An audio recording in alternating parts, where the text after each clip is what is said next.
global conversations about the gender equality and feminist movement have been largely focused on those that are happening in the West. My book can make a small contribution to kind of put the feminist movement in Asia, or feminist movement in South Korea at least, on the global map of feminist movement and women's struggle for gender equality. South Korea went through a very powerful wave of feminist movement since mid to late 2010s, and that resulted in a great shift in the country's gender dynamics.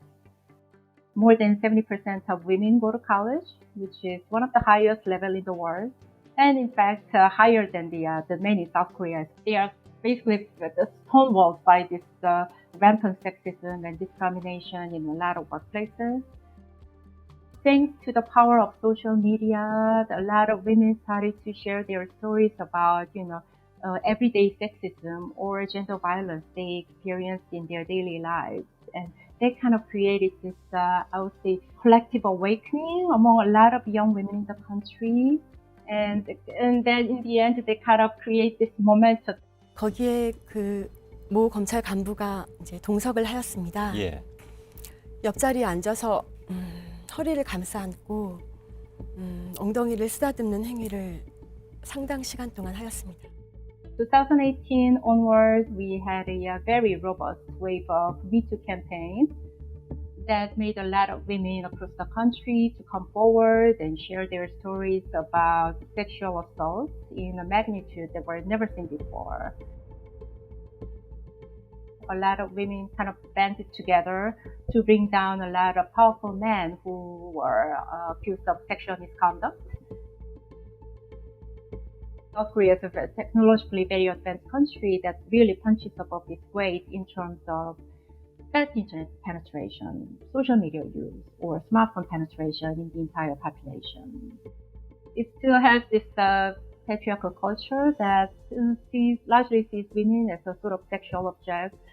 These two factors combined together gave rise to this army of high-tech peeping toms who secretly take sexually humiliating images of women and share these on the internet for profit or for entertainment. We had this mass protest to call for a tougher punishment against such crimes that lasted pretty much throughout 2018. And since then, a lot of young women in the country who are basically the major targets of such crimes have banded together to build their own grassroots activism to push a lot of authorities to take action or pass a lot of legislation that really put South Korea on the forefront of a global fight against such tech-based sexual abuse of people.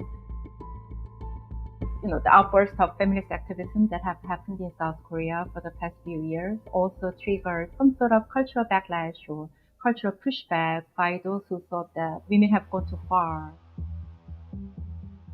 여기 꼴패미 들어온대요. 패미 알아요? 패미를 몰라? 남혐주의자들이 여기 온대요. 모르셔도 돼. 쟤 죽여버릴 거니까. This kind of resentment was most palpable among the young men in their 20s or 30s. And especially at a time when a lot of young people in South Korea are grappling with problems like high housing prices, growing inequality in terms of income and opportunities. One survey showed that nearly 80% of men in their 20s in South Korea believe that they are victims of the gender discrimination. During the build-up to the presidential election in March 2022, that the right-wing party called People Power Party kind of used this resentment towards feminism among many of the country's young men as sort of a winning strategy for the presidential election. He also blamed feminism for the country's low birth rate, saying that feminism makes it difficult for men and women to date each other.